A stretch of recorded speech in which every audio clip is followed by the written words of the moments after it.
Good morning, and thanks for joining us on our Victory Over Violence special on Fox16.com and KARK.com, as well as our Facebook pages. I'm Ashlei King, joined by my host, Robert Holt. How are you doing today, Robert? Hey, I'm great. I'm wonderful. I'm wonderful. My wife has got me hooked up with the big Bubba here that's Oh, okay, I full of see. water and nutrients, and Got to so stay I'll be hydrated. sipping on that. Yeah, It's yeah. And important to also, stay hydrated because it's hot. It's about to be hot outside. well, but then I got my coffee too. Balance, right? Yeah, balance. Yeah, balance. Yeah. No doubt, balance, balance. Hey, Yes, before, I know we've got. Listen, we got a really serious. Most all of our shows are serious, of but course. today is. Oh man! But I do have to ask you a question. Yes. So, what were those things you had? I promise I'm not creeping or Michael. anything.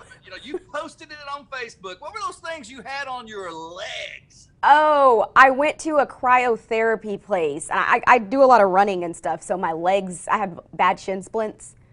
Yeah. So it's compression sleeves. And Oh. so it kind of feels like, when you get your blood pressure drawn and like Yeah. it Yeah. tightens up like that, it kind of feels like Yeah. that, but it's on your legs. And so Oh. it's kind of like it helps with like inflammation and stuff like that.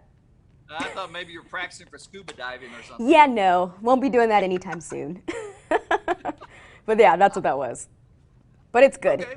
I Well, like it. that's okay. Yeah. Yeah. Yeah. By the way, I've been getting pictures, and I'm hoping I'm going to set up here another computer where I can punch a button so you can see pictures of the gardens Oh with the community. yeah, Oh, definitely. listen, they are doing.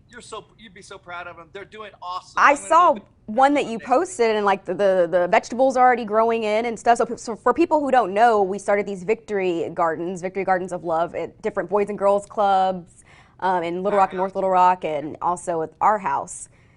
And I saw the vegetables are starting to grow. Yeah, yeah, and everybody. Some of the Boys and Girls Club were here yesterday, and they are excited Oh, I because they're bet. seeing tomatoes and squash and all sorts of stuff come up, and the kids are getting excited. So it's cool. Yeah, that's a good. It's another way to approach this whole victory over violence thing because it's Yeah, food is a very important part of violence, which is crazy, yeah, but it is. yeah, yeah. That's right. That's Yeah. right. So you've got a special guest with us today. Yes, so today we are going to, we're kind of venturing into Pine Bluff and a lot of things that have been going on there in Pine Bluff. In a span of 3 days, there were three shootings that were fatal. One of them involved a 14-year-old girl who was found shot in a car, which is just unbelievable. And so we don't really have much information about any of them. We just know, a man was found shot, and then a 14-year-old girl was found shot 24 hours later, literally on the same street, and then a whole nother. The next day, it was a few blocks away where another man was found shot to death. So it's just it's been kind of crazy. So we are venturing into Pine Bluff, and we really just hope that we can kind of help find some solutions for what's going on in Pine Bluff. But we have a perfect person to help us with that. And I'm going to go ahead and bring in Miss Kerri Washington. I keep wanting to say Kerri Washington. I'm so sorry because of the actress. Kerri Williams, Miss Kerri Williams from United Citizens of Pine Bluff. So thanks so much for joining us. I'm glad to be here. Thanks for inviting me. Yes. So first of all, United Citizens of Pine Bluff. This is kind of a newer group, right? Yes. So how long have you guys been around and how did you guys get started? Well, we got started. First, we're a citizens group. So we're a citizen led group. We got started after the shootings that happened last year. Okay. There was, so about 50 people got together and Mhm. decided they wanted to do something to combat the violence that was occurring in Pine Bluff. So through all of our meetings and our discussions that were held during the pandemic, we had a lot of virtual meetings. Mhm. We came up with United Citizens of Pine Bluff. So we decided the best way to get the community input was to do a survey. So we broke out into a small group, a small working group, to create a survey and determine how we're going to get the input from the citizens here in Pine Bluff. We were able to get almost 800 surveys completed with our citizens here in Pine Bluff. And so it took us about a month and a half to really go through all that data and aggregate the data and come up with a report to present to the city. So that's what we've been working on. So that's what we're hoping to do. The survey was targeted in 4 areas, and those areas were public safety, um, police, um, crime, and the community demographic, the community and the demographics. So those were the areas that the survey targeted from anyone 13 and older to complete the survey. So after about 800 survey responses, we were able to get some good data collected by the citizens. So what do you plan on doing with the data after it's all compiled, and what's a plan? What's your plan for that? So what we have started to do is we're planning meetings with all of the wards. We have met with Pine Bluff, the Public Safety Committee. We met with them on the 25th, and then we met with the City Council on the 17th.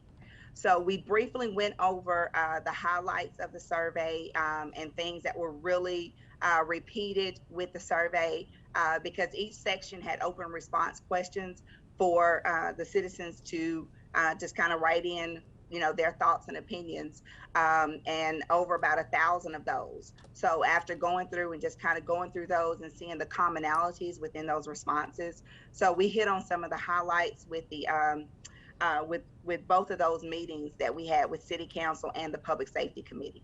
Okay, yeah, I was reading through some of the findings that you guys had from the survey, and I was seeing that, you know, there's about 40% of people who say they don't feel safe. So do you know why they don't feel safe? Did the survey go into detail when it comes to that? The survey went into detail, and they feel a lot with there's a lot of mistrust within the police.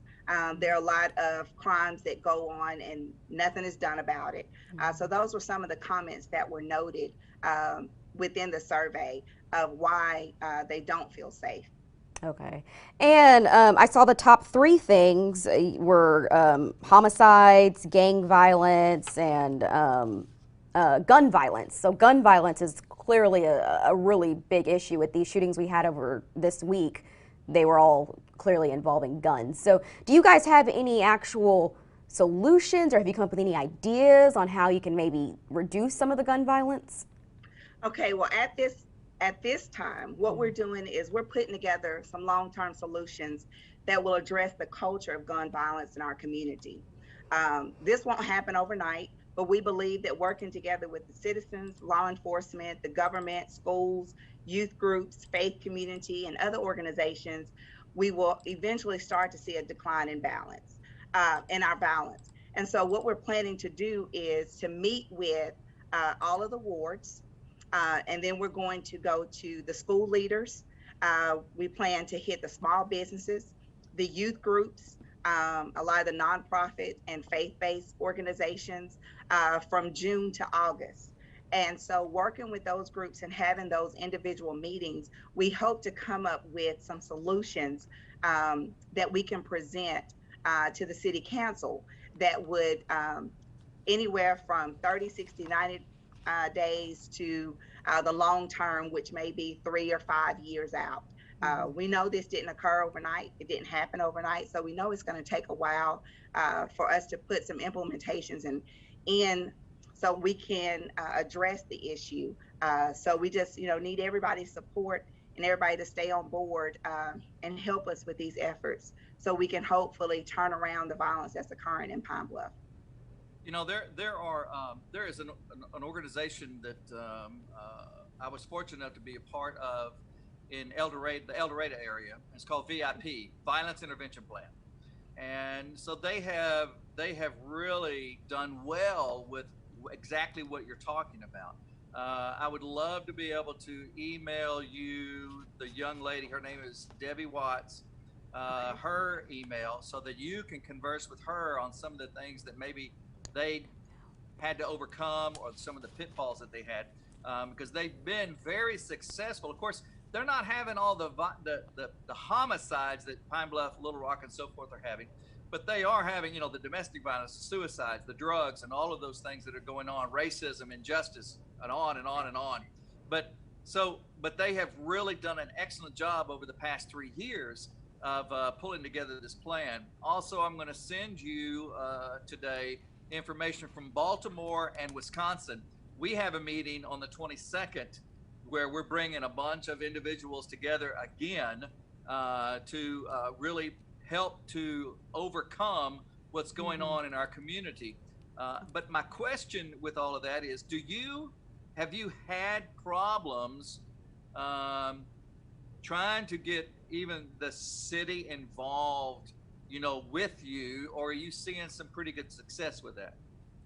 The city council and those, like I said, the safety group, they've been really good at responding and working with us, providing us data, getting us things that we need to kind of compile a good report. But the issue is getting the citizens to come out. After we released our survey, the biggest complaint that we heard was, well, I didn't know about the survey. I didn't get a chance to take it. So we've developed a plan for that. So when we go and meet with all of the wards, we're going to give everyone that did not get a chance to take the survey, we're going to give them an opportunity to take the survey, because we think it's imperative to have everyone's input that wants to have an input. Yeah. So that's one thing that we're going to go back and do. But just that community involvement piece is extremely difficult. That's why we decided we're going to put the boots on the ground and we're going to walk in those areas and those communities, and we're going to meet with them and the individual communities to make sure that they understand that we're here to help, and we all want to work together. It's going to take all of us to work together to help this issue and to stop the violence that's occurring within our city. And to do that, we need everybody's input, and we need everybody to do their part. Yeah, I was actually going to ask you about that because I saw it was only about 800, people who actually did the survey, and that's only like 2% maybe of Pine Bluff's population. How do you grab those people, though? I know you said you're going to go when you meet with the individual wards, but like, how do you get people to go to those meetings in general to even find out about, what's going on? Well, we're in the process of putting together flyers. So we're going to put flyers out. We're going to advertise on the radio. We're going to put it on Facebook channels. We're going to put out as much on social media as we can to let them know the dates and where we're going to be and where they can go to pick up the survey if they did not get a chance to do the survey. So we'll have it electronically and a paper copy for those that don't want to do it electronically. So we're trying to fight every barrier that we have to give everyone a chance to voice their concerns and ideas, because a lot of the citizens that completed the survey had a lot of great ideas on things that we can do to help the city. So, we want to hear those ideas, and we want to be able to put it in a plan that we can see things occurring, and we can manage those targets and those goals to make sure that we do what we have to do to decrease the violence here in Pine Bluff. Do you think media, here we are on media right now, and we're doing a show to try to pull people together, unite people. Do you think media plays an important role in this? I believe media plays an important role in this. And, sometimes it's a positive and a negative, because sometimes the media reports everything bad and does not report the good things that are occurring. So it gets people to talking. But I think overall, it gets people attention. It gets them to talking. And so therefore it starts that conversation, and hopefully will lead them to the agencies that will help get them involved. Yeah. I have to ask you, what made you decide to get involved in this mission? Well, as a employee of the school district here in Pine Bluff, I see directly how violence affects our students. I hear a lot of stories of students telling me personal things that go on, and I wanted to do whatever I could to bring my expertise from the educational setting with this group. So then maybe we can, because it starts with the kids. We know a lot of this is occurring and it's affecting a lot of our youth. So I wanted to find a way to target the youth and find any prevention resources, anything we can do to help them to make some better decisions. What do you think what do you think are the top two things that are missing in our communities that are enabling this type of behavior to take place? What do you think the two top things are? Okay, so are you asking me for my opinion, or are you Yes, asking your me for opinion. what the data says? No, Okay. no, your opinion, because I hear your heart, and so I want to know what you really believe from your heart is going on. I said it's such a loaded question. Um, but I would have to say one is the community parent involvement. We have to be aware of what our kids are doing. We have to be aware of who our kids are associating with. We have to make sure that there are positive influence and role models in our kids' lives to make sure that they have options. um, I always say it's sometimes it's a generational thing, because my grandfather was in a gang, my dad was in a gang, my uncles are in a gang. I don't have a choice but to be in a gang. So our youth need to understand that there are options, that they don't have to follow that path. So I think that's one of the biggest things. Um, and they need to understand those conflict resolution skills. They Mm-hmm. need to know how to have a healthy disagreement that doesn't end in violence. And those are some things because of what they see. Um, that's normal to them. Yeah. So they see it occurring. That's what's occurring within their house. That's what's occurring within the streets. So they think that is the natural way to do things. So we have to teach them something different. Um, so I believe that plays a huge part of it. And I just think the community coming together as one would be the second thing. Because there are so many great things that are occurring in Pine Bluff, but they occur a lot in isolation. So if somehow we have to figure out how to bridge the gap of the communication to make sure that we're all working together, because we all have the same goal in mind. All have the same purpose. We want Pine Bluff to be a better city. Someone shared on Facebook what Pine Bluff looked like 20 years ago. And I was amazed because I'm not from Pine Bluff. So I was amazed. And all I thought of, what will it do to get it back to this? There are so many things that are occurring to work toward that.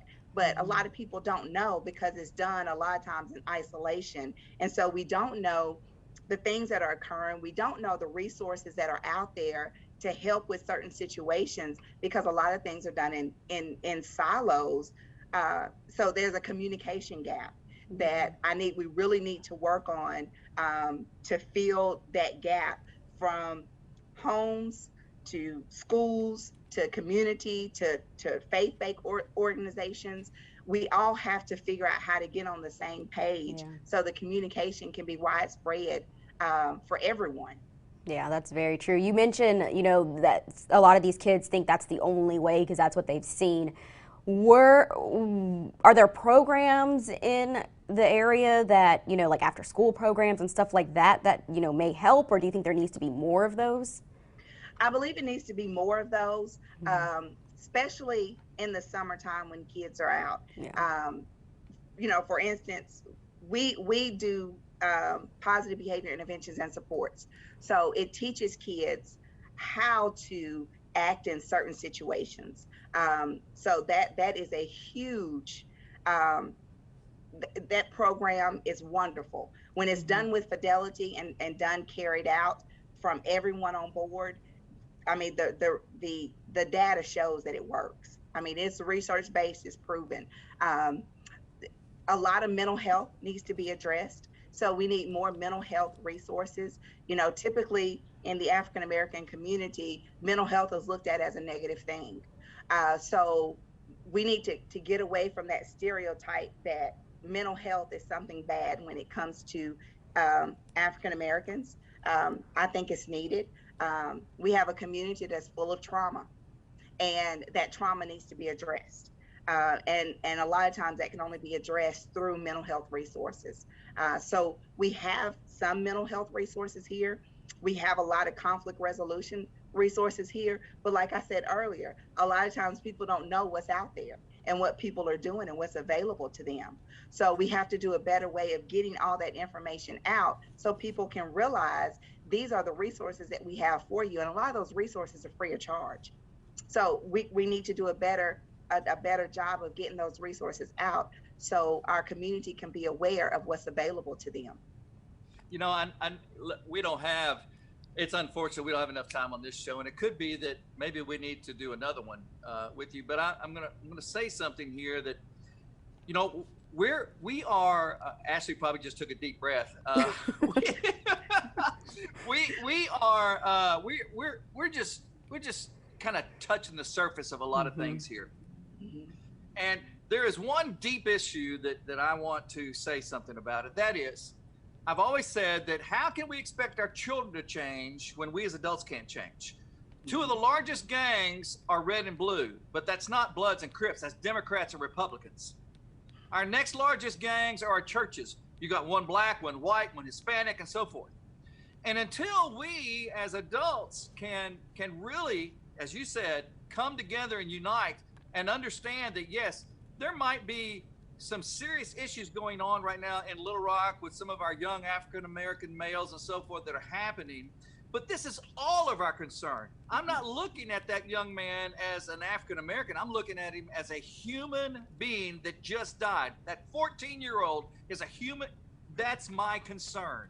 Right. And so when we get to that place of where you and all of us really unite and understand why we have such grievances right now, then we can really begin making systemic change in our community. And it's called loving one another again, no matter what. And so I know this is not the show to really go for it, but you're hitting right on it. But we've got to go deeper in it and begin really understanding one another and where we are right now. And yeah, 'cause that's what's. Yeah, someone actually I just totally agree, because there's always a root. There's a root cause.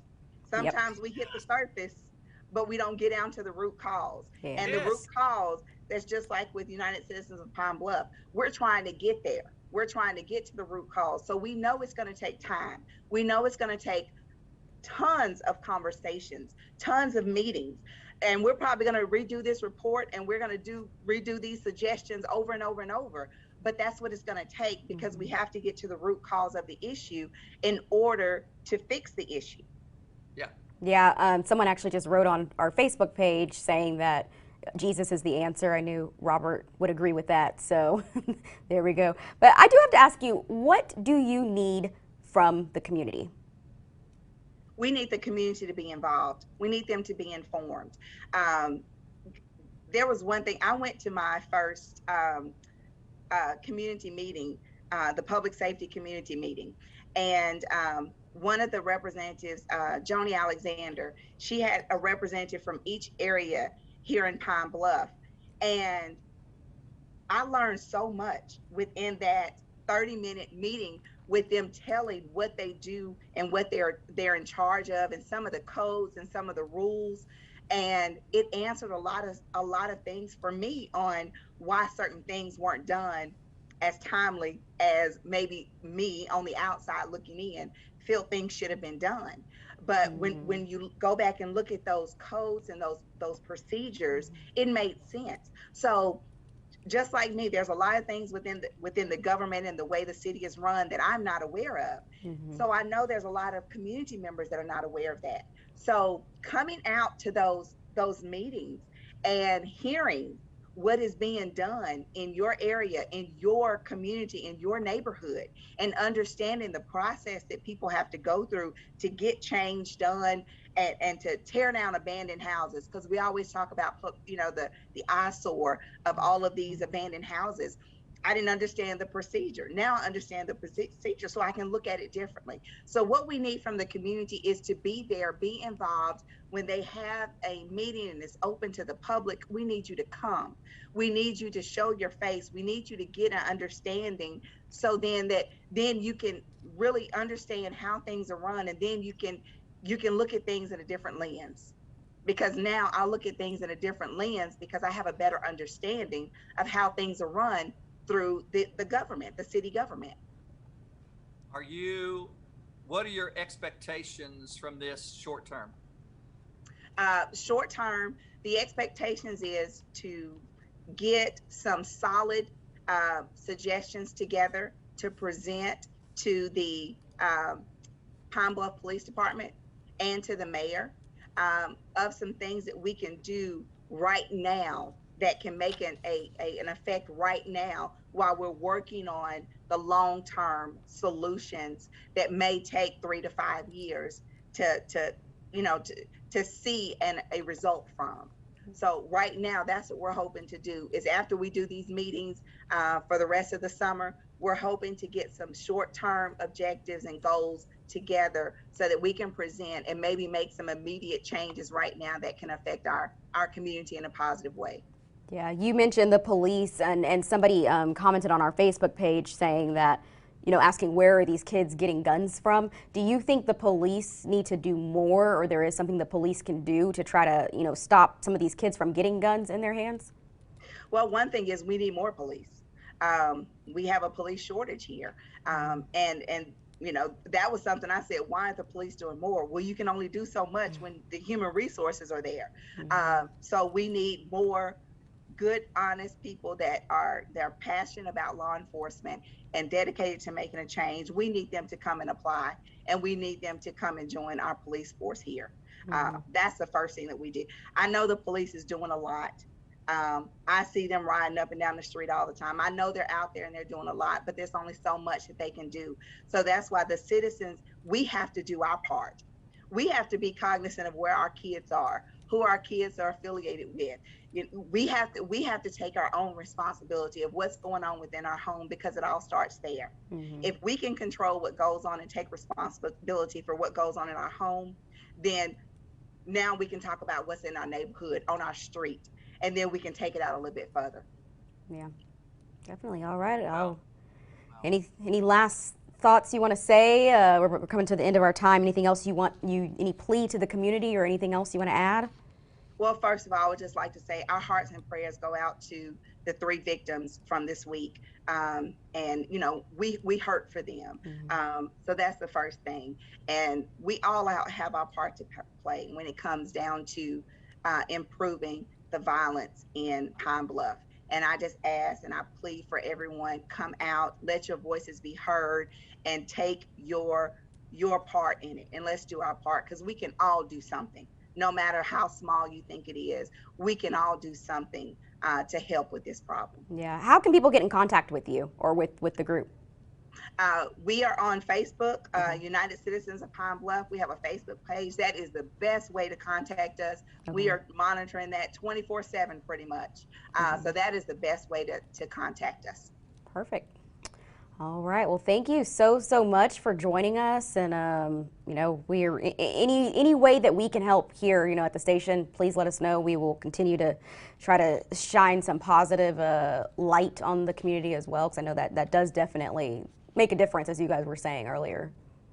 And I appreciate you allowing us to come in and put some more knowledge out there and give people a chance to know that we're out here and we're working. Yeah, definitely. And I'll be sending you all that information. Okay, awesome. I look forward to it. All right, thank you so much. Okay, thank you all. Yes. Okay, bye-bye. All right, there we go. So you, what you thinking?